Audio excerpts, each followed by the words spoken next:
capítulo 8, versículos 9 a 13. Leiamos a palavra do Senhor.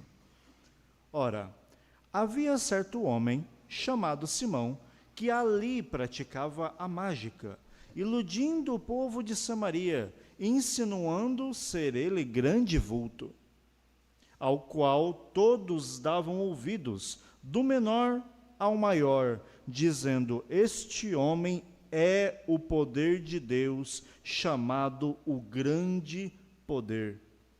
Aderiam a ele, porque havia muito os iludira com mágicas. Quando, porém, deram crédito a Filipe, que os evangelizava a respeito do reino de Deus e do nome de Jesus Cristo, iam sendo batizados, assim homens como mulheres.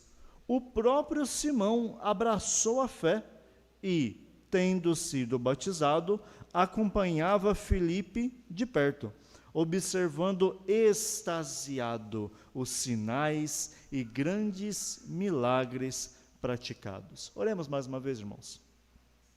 Santo Deus, eterno Pai, te agradecemos pela tua palavra que foi lida diante de nós. Agradecemos pela liberdade que temos de poder cultuar ao Senhor, ouvir a tua palavra e sermos edificados por ela.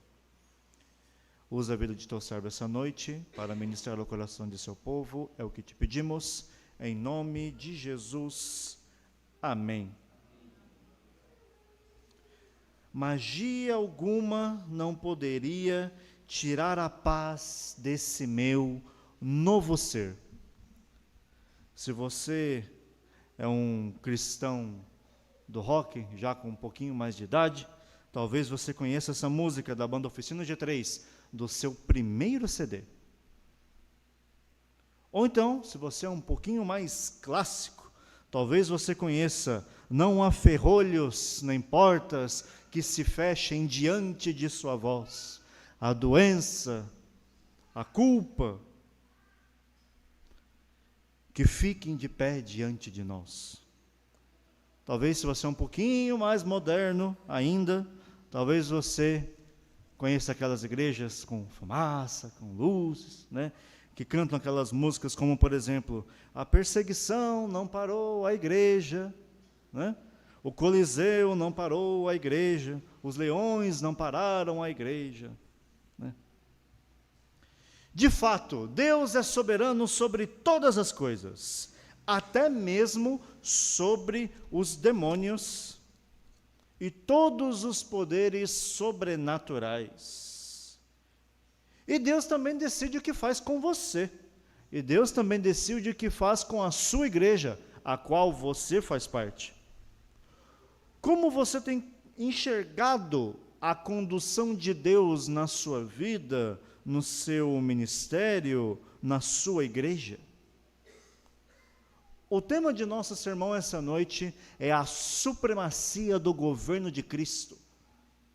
E a primeira das características da supremacia do governo de Cristo é que esse governo governa Satanás. Para compreendermos um pouco melhor o contexto de Samaria, aqui em Atos, precisamos voltar séculos antes, para que possamos compreender o que aconteceu em Samaria. O que aconteceu em Samaria remonta por volta do século 720 antes de Cristo, período em que o rei Oséias, o rei do norte, junto com o Egito, organizou uma rebelião para se livrar do rei da Síria, que governava a região, o rei Salmaneser. O problema é que esse conluio com o Egito foi descoberto. O rei Oséias foi preso, a cidade foi colocada em cativeiro, como está escrito em 2 Reis 17, de 7 a 32. E ocorreu que tudo isso foi uma consequência de Israel ter se curvado aos ídolos e ter desprezado a lei de Deus, sacrificando até mesmo os seus próprios filhos ao fogo para as divindades pagãs. E Deus os puniu severamente, mandando o seu povo para a Síria. Mas o povo não estava na terra, mas o território ainda fazia parte do rei da Síria, e não poderia simplesmente ficar desolado, sem nenhum cuidado, arrasado. Então, o rei da Síria usou uma estratégia para recolonizar o lugar. Ele pegou diversas pessoas de diversos povos diferentes de seu grande império e colocou essas pessoas em Samaria. Esses povos, que não eram do povo de Israel, trouxeram os seus deuses, os seus costumes, a sua cultura, inclusive os seus sacrifícios. E Deus puniu aqueles homens que estavam naquele território, fazendo os seus sacrifícios pagãos com leões. E isso ficou uma circunstância tão complexa naquele local, que o rei da Síria precisou intervir e falou para alguns israelitas dentre os sacerdotes voltassem para a terra, porque o rei da Síria pensava, bom, em algum aspecto nós ofendemos o Deus de vocês, então o Deus de vocês precisa ser de fato respeitado. Então, por favor, sacerdotes, voltem para a terra, façam sacrifício para o Deus de vocês, para que esses leões parem de devorar o povo, os animais e tudo o que encontram pela frente. Curiosamente, Deus, por graça e misericórdia, atendeu às orações dos sacerdotes, atendeu aos seus sacrifícios, e os leões pararam de incomodar. Mas os problemas não pararam por aí.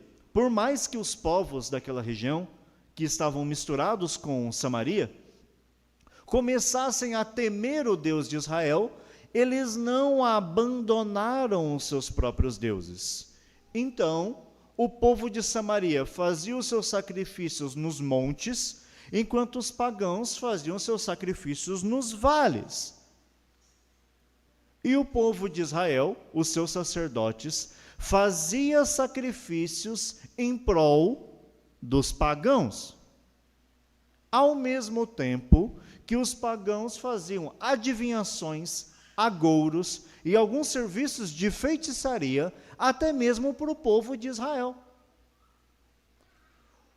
O que se tornou Samaria, depois de tudo isso, foi um povo miscigenado, aonde nem mesmo a lei de Deus era respeitada, mas ao mesmo tempo não eram abandonados os costumes pagãos.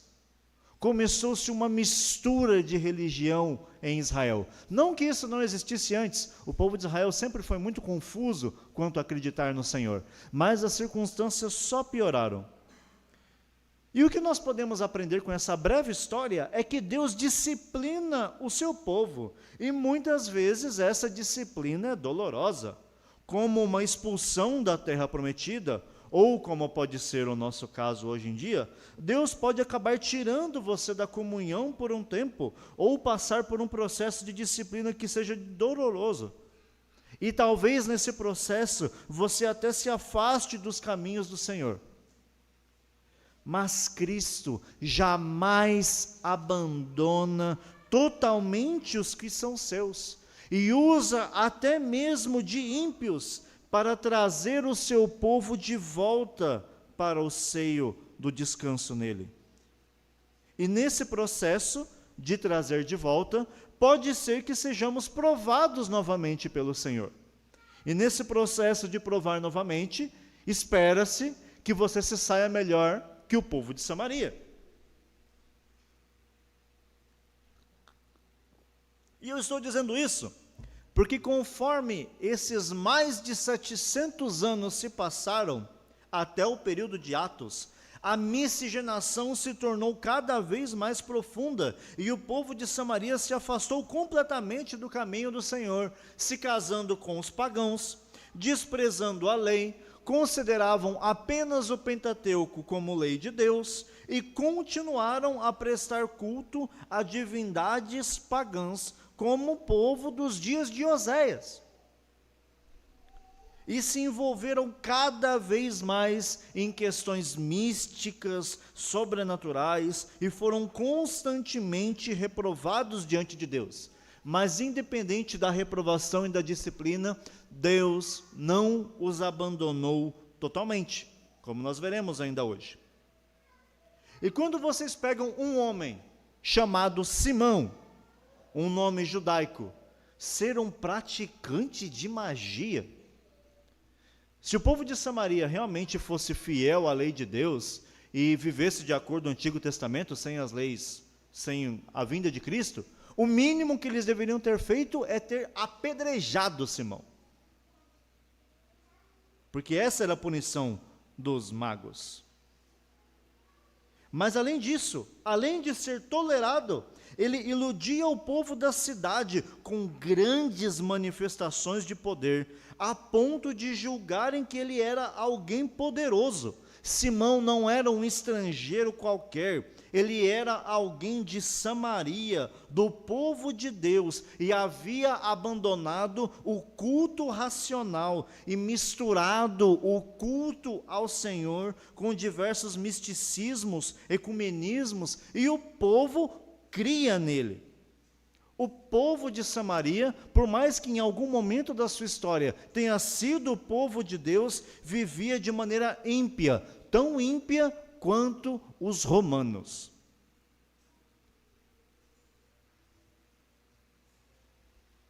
Esqueceram-se que eram um povo separado de Deus e agora estavam sendo seduzidos por doutrinas de demônios. Porém, o Senhor, que é Deus de toda a terra, o Senhor dos exércitos, decide libertá-los da escravidão. E quando Deus decide libertar o seu povo da escravidão, Ele envia Filipe, bem como outros, e muitos são convertidos, mesmo que usando como testemunho os sinais milagrosos, comuns quando nós vemos religiões espíritas e místicas desse tipo. E mesmo assim, o que salvou aquele povo não foram os milagres e as manifestações. O que salvou aquele povo foi a palavra de Deus. Você estava em trevas, longe dos caminhos do Senhor. Talvez você venha de religiões como essa. Ou então você pode ter sido ludibriado por falsos profetas de denominações evangélicas que apregoam grandes sinais milagrosos, muitas vezes questionáveis. E Deus permitiu até mesmo que você fosse enganado por um curto espaço de tempo. Mas quando Cristo decide brilhar a luz de sua revelação sobre alguém, não há poder demoníaco que possa resistir à palavra de Deus. Mas e quanto a Simão ser praticante de magia? Será que essas coisas são possíveis? Um dos primeiros historiadores da igreja, Irineu de Lyon, em sua obra Contra as Heresias, ele fala sobre Simão, como Simão tendo sido a origem das heresias de sua época, como se todas as heresias se derivassem da figura de Simão, e que Simão havia se tornado alguém tão famoso e poderoso, que o imperador romano Cláudio colocou uma estátua em Roma para Simão.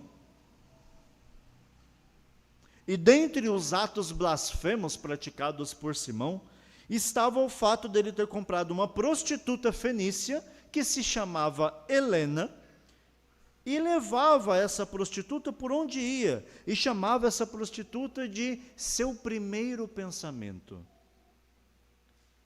Por quê? Porque por meio dela, que ele dizia ser a mãe de todas as coisas, Simão havia criado todas as coisas, como anjos, arcanjos, e todas essas coisas sobrenaturais. E havia dado a esses seres a ordem de administrar a terra. Mas como esses seres espirituais administraram muito mal a terra, Simão decide criar um corpo para si e administrar as coisas que ele criou, juntamente com o seu primeiro pensamento, que ele mudou o nome para Enóia. E segundo Simão ainda, essa tal Enóia havia encarnado no corpo de diversas mulheres, como a Helena de Troia. Por isso ele a chamava de Helena. Para quê?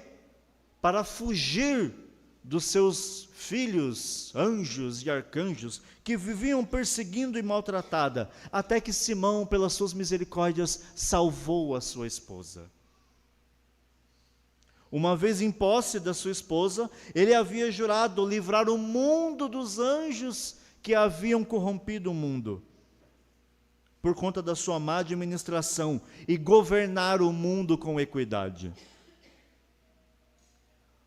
Caso essas afirmações sobre Simão sejam verdadeiras, e Irineu é alguém digno de confiança, isso traz um novo significado para o que vemos no final do versículo 9.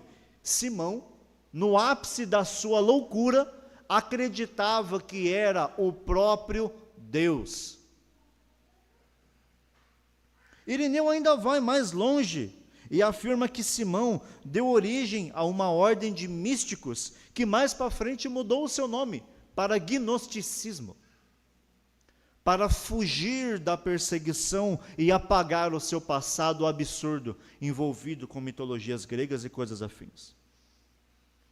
Esses homens que deram origem ao gnosticismo viviam de maneira promíscua e cada um deles praticava artes mágicas diferentes, exorcismos, encantamentos, filtros, feitiços, espiritismo, hipnotismo e tudo o que era referente à magia.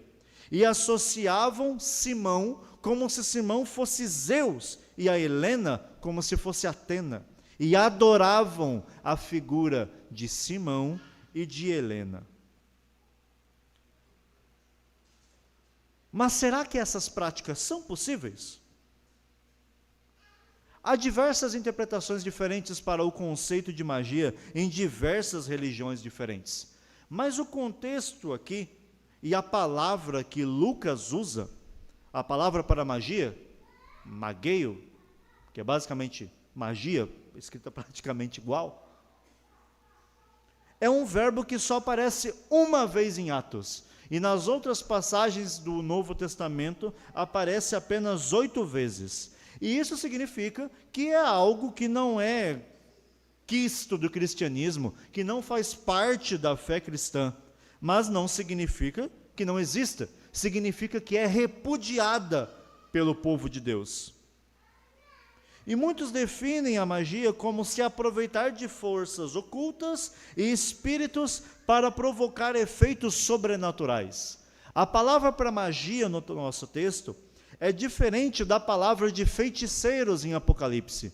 Porque em Apocalipse a palavra para feiticeiros é uma palavra para se utilizar substâncias alucinógenas, ervas ou venenos, para produzir efeitos sobrenaturais, comunicações com seres, ou até mesmo venenos para matar pessoas. Lucas utiliza outra palavra para descrever, e ele faz isso para demonstrar que Simão não era simplesmente alguém que fazia chás, ou que misturava ervas, ou que fazia poções. Simão manifestava um poder maior do que o uso de substâncias alucinógenas. E sendo um samaritano, com todo esse contexto que nós vimos de Samaria, e toda essa questão que Irineu traz para nós, isso mostra que além das práticas do povo do Oriente, dos deuses pagãos, Simão muito possivelmente conhecia efeitos mágicos de questões da Assíria, da Babilônia e também de questões romanas e gregas antigas, como maldições, sacrifícios, oráculos divinos e coisas desse tipo. Isso é um relato muito forte. E talvez você não conheça nenhum Simão, graças a Deus por isso, né? Mas talvez você já tenha conhecido uma rezadeira que se diz católica, que por meio de orações misturadas com ervas, ela traz cura de algumas doenças. Ou talvez você conheça um espírita que se diz cristão porque faz boas ações como Jesus. Ou talvez você conheça um profeta ou missionário que morreu e ressuscitou 7 vezes, que viu o inferno, que viu o céu e pode fazer com que os anjos e arcanjos cumpram a sua vontade. E ele tem todos esses seres à sua disposição para realizar curas, milagres e profecias. E se você não foi curado, a culpa é sua, porque você não teve fé.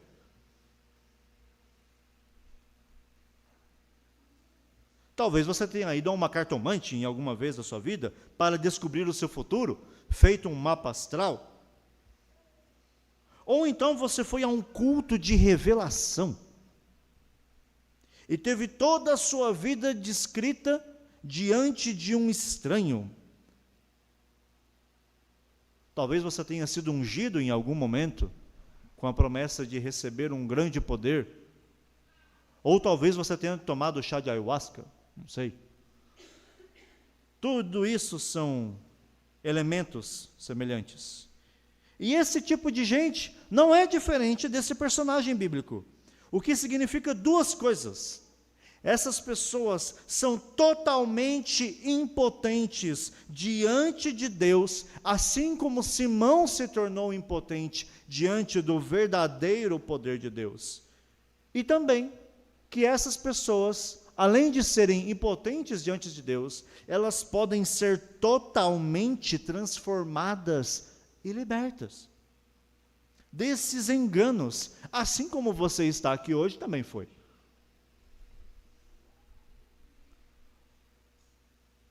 No nosso texto, a magia pode significar adivinhação, consulta de mortos, medicina, exorcismo, astrologia, manifestações de poder bruta, rituais de possessão e todos os tipos de manifestações sobrenaturais que vemos tanto na Escritura como fora dela.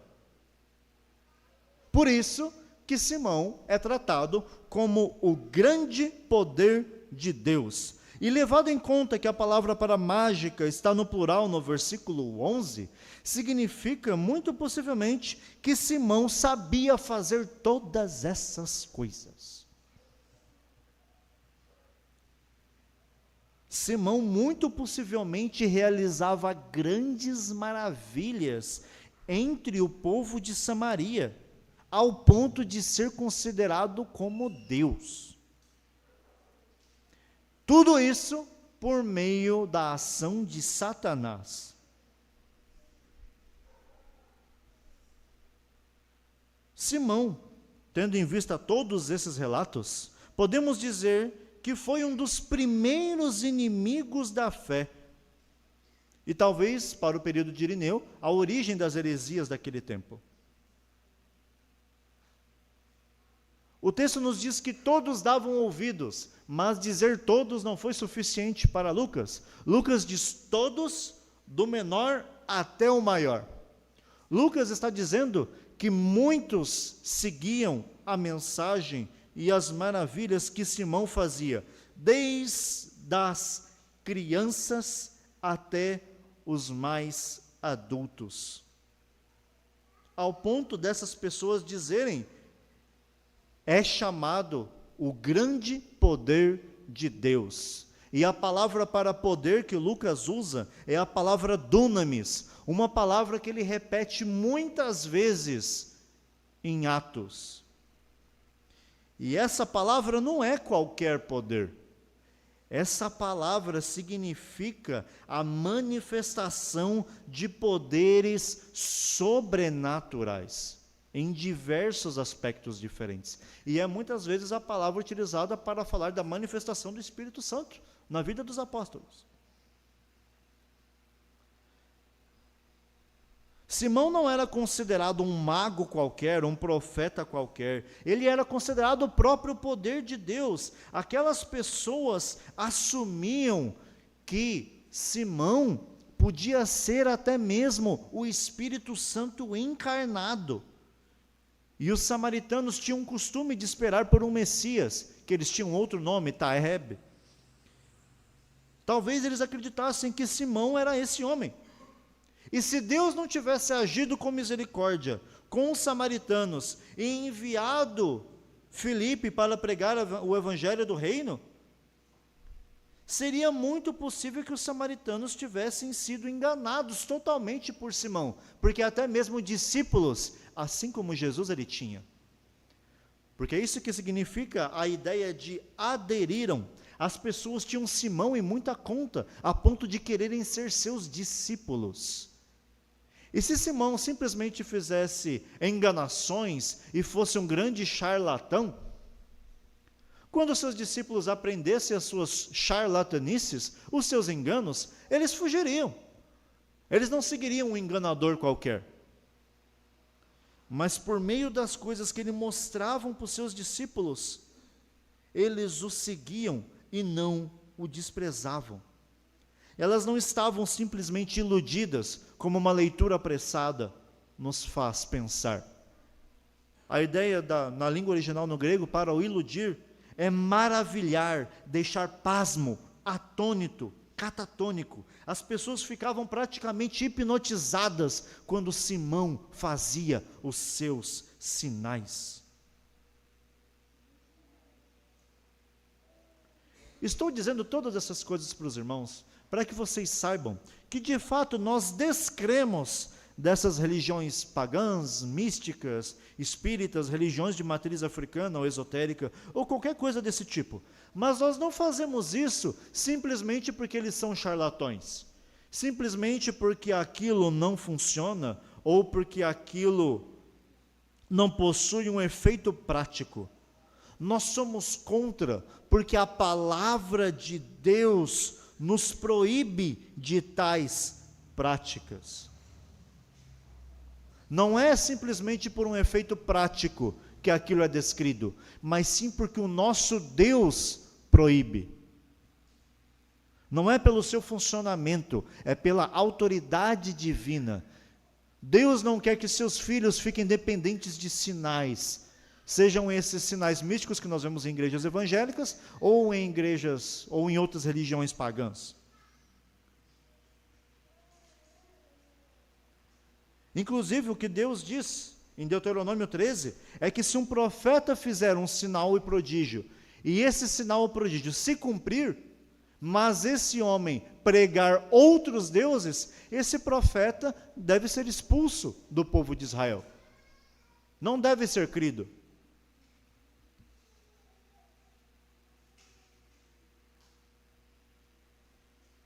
Talvez seja por isso que existem tantos apóstolos, profetas e milagreiros no meio evangélico, que fazem grandes sinais, descobrem coisas da vida, das pessoas de verdade e até mesmo curam. Mas pregam satisfação pessoal, pregam a teologia da prosperidade, se fazem de mensageiros de Mamon, do próprio dinheiro, curam o corpo, mas deixam o espírito, deixam a alma doente, com uma pregação vazia de Cristo, vazia do Evangelho, vazia da mensagem que Cristo morreu para salvar você dos pecados, e não necessariamente torná-lo rico ou pobre. Mas, como eu disse no começo, Cristo jamais abandonaria os que são seus. E por isso vamos para o segundo ponto, o Cristo que resgata o seu povo. E como eu disse, a nossa mensagem faz parte do capítulo 8 de Atos, que é o que descreve em grandes detalhes o ministério de Filipe em Samaria. Mas acaba que nós somos um pouco dependentes para entender como que os cristãos chegaram lá. Após o martírio de Estevão, quando ele testemunhou diante da sinagoga, levantou-se uma grande perseguição contra os cristãos, que se espalharam, saindo de Jerusalém, pelas cidades circunvizinhas, dentre as cidades circunvizinhas, Samaria. E nessa perseguição, inclusive, consentia o próprio Paulo, e era um grande assolador dos crentes, como nós vemos em Atos 8:3. E por onde os cristãos iam, caminhavam, levavam o evangelho, a palavra de Cristo. Filipe caminhou-se a Samaria, e as multidões unânimes ouviam as suas palavras e os seus sinais. A manifestação do poder de Deus por meio do Filipe foi soberana e superior às artes mágicas de Simão, que era a oposição de Satanás a Deus naquela cidade. Em Jerusalém, o método de Satanás surgia por meio de traição, aprisionamento, morte, política, como muitas vezes nós vemos aqui no Brasil. Já em Samaria, Satanás agia por meio de uma pessoa para manipular o povo, mas, independente da estratégia que Satanás use, ele é um completo derrotado, desde a cruz. No versículo 12, nós vemos o desenrolar redentivo dessa circunstância. Um personagem que agora é reapresentado, que é Filipe, entra nesse pequeno pedaço da história. Temos que lembrar que existiam dois Filipes no Novo Testamento, o Filipe apóstolo e esse Filipe, que é outro.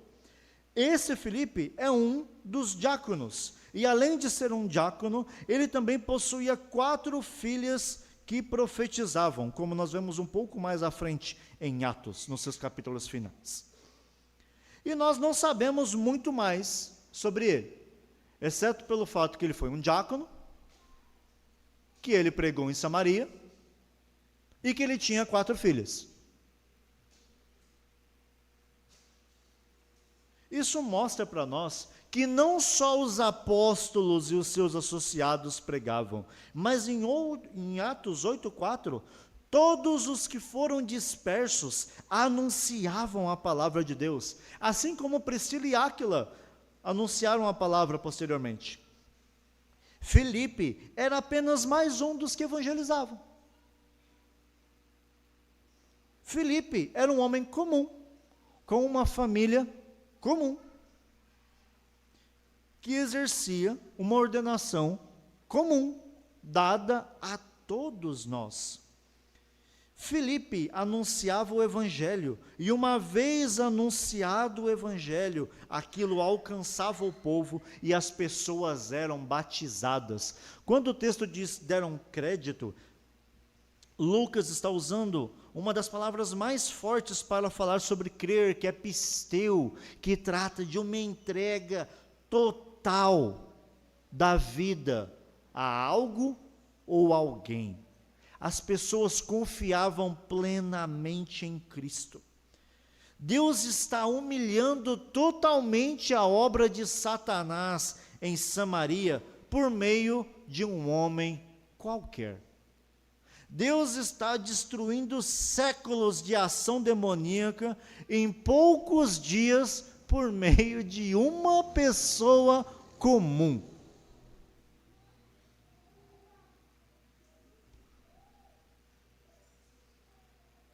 Nada supera o poder da palavra de Deus. E assim como Filipe, você está incumbido dessa missão. Vocês querem que a congregação cresça? Você quer transformar o seu bairro, essa cidade, até mesmo o seu país? Leve a supremacia do governo de Cristo, pregando a palavra. É pregando a palavra que de maneira fiel, que essa congregação irá crescer cada vez mais, que esse bairro será transformado, que essa cidade será transformada. E não por meio de métodos mirabolantes ou de grandes sinais e maravilhas. Filipe batizava tanto homens quanto mulheres, que é uma expressão de amplitude, inclusive muito maior que a de Simão. Deus está dizendo, não há acepção de pessoas. Cristo aqui, por meio da sua mensagem, está rompendo barreiras culturais terríveis. Samaritanos sendo batizados por um judeu, israelita. E além disso, mulheres e homens recebendo o mesmo sinal de salvação, o batismo, e sendo ensinados juntos. O evangelho era anunciado a toda criatura. Não tenha medo de anunciar o evangelho por onde quer que você for, meu irmão. Não há mensagem mais poderosa que a sua.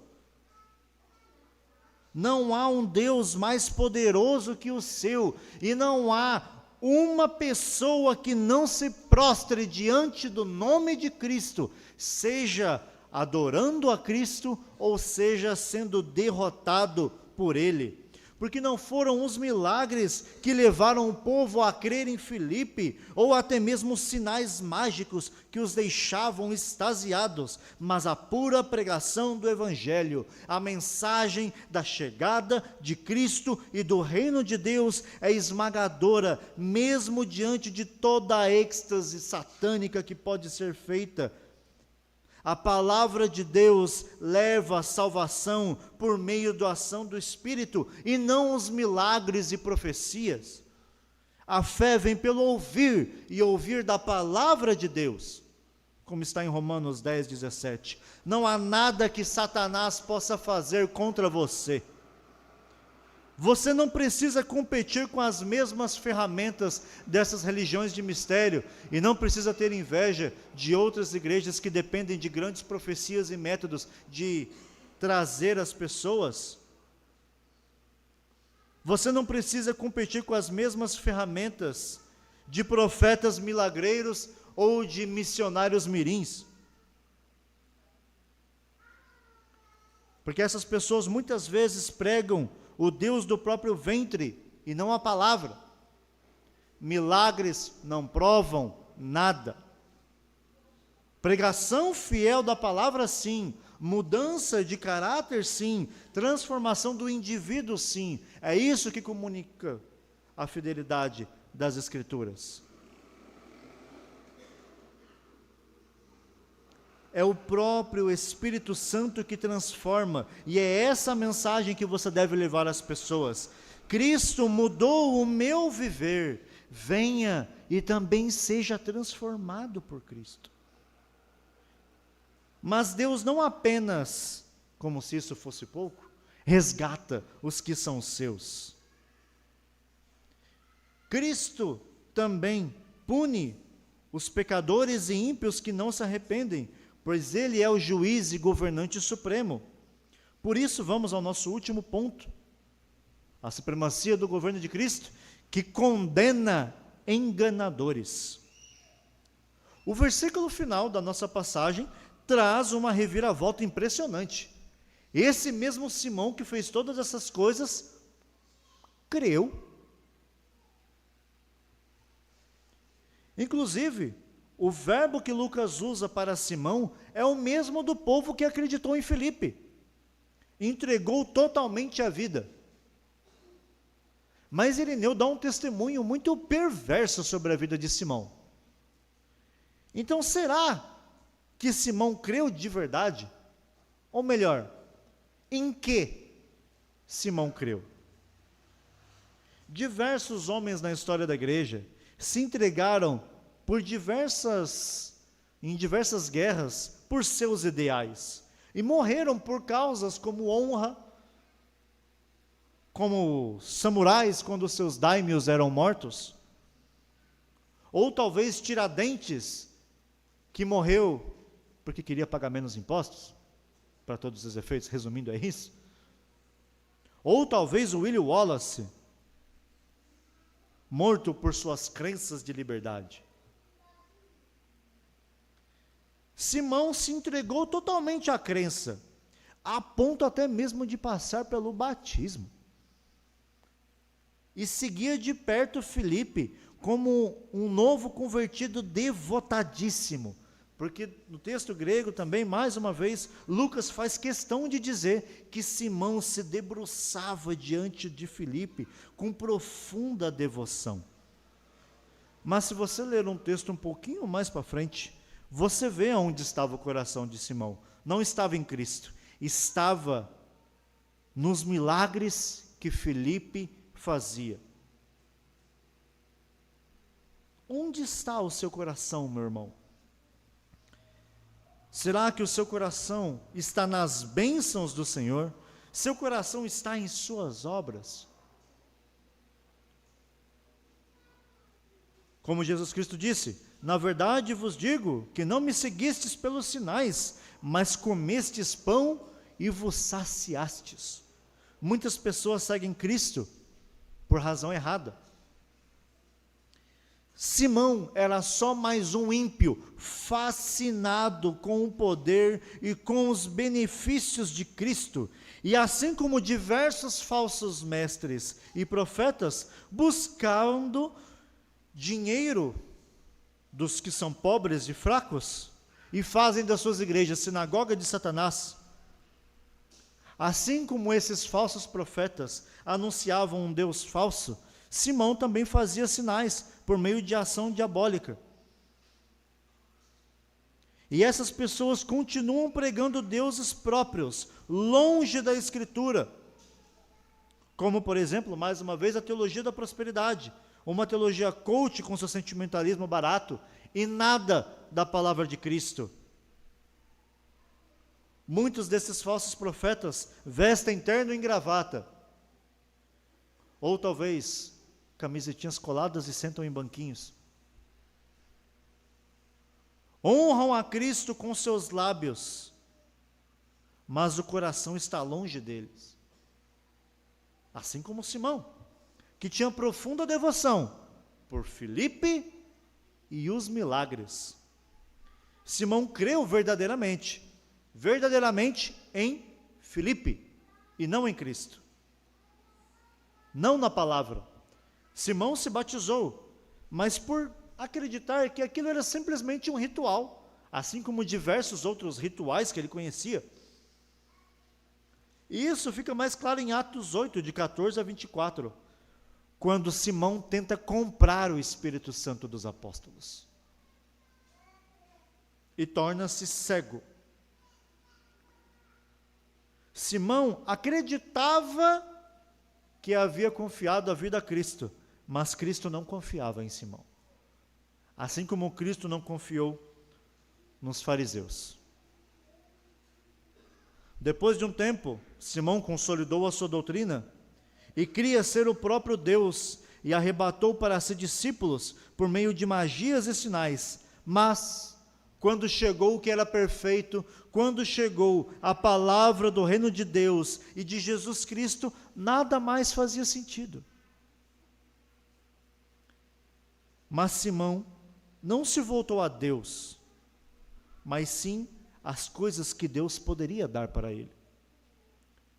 E o seu desejo pecaminoso de colocar o Espírito Santo dentro da sua lista de magias, a falta de arrependimento e a sua idolatria fica muito clara se você continuar lendo o texto. E nós achamos isso um absurdo.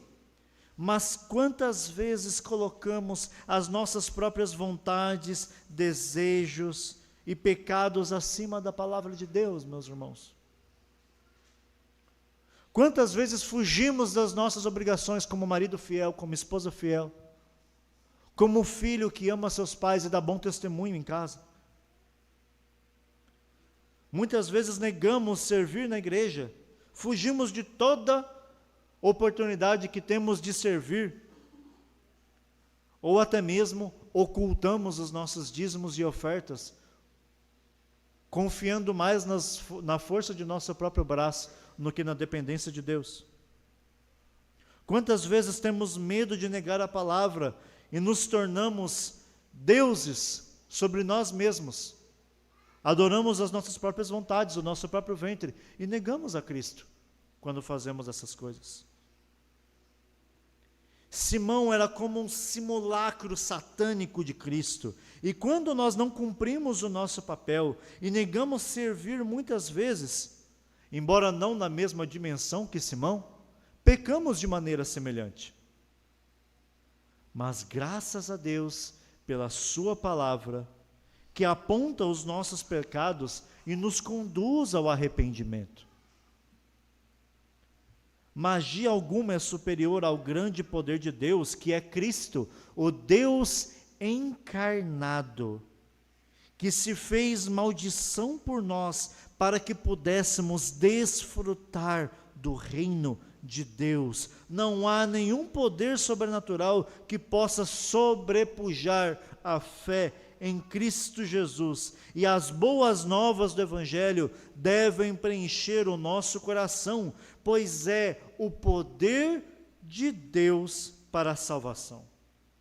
E se desejamos viver em justiça, vivamos em justiça, vivamos nela, não pelos sinais e pelas coisas que o Evangelho pode trazer, seja por sinais miraculosos, profecias questionáveis, ou até mesmo curas, que nós não sabemos a origem. Tudo isso é passageiro, meus irmãos. Mas a salvação é eterna, como está em Romanos 1, 16 a 17. Crendo em Cristo, as demais coisas nos serão acrescentadas. É a mensagem do Evangelho que precisamos trazer, e não satisfação pessoal às pessoas. E é isso que fará com que a igreja do Senhor cresça cada vez mais. Fidelidade.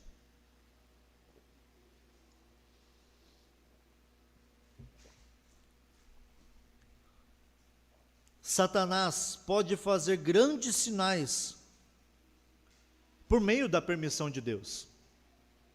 Afinal de contas, ele é o grande dragão, a antiga serpente, que se chama Diabo e Satanás, que de tempos em tempos se levanta e levanta os seus campeões para criar imitações do poder de Deus.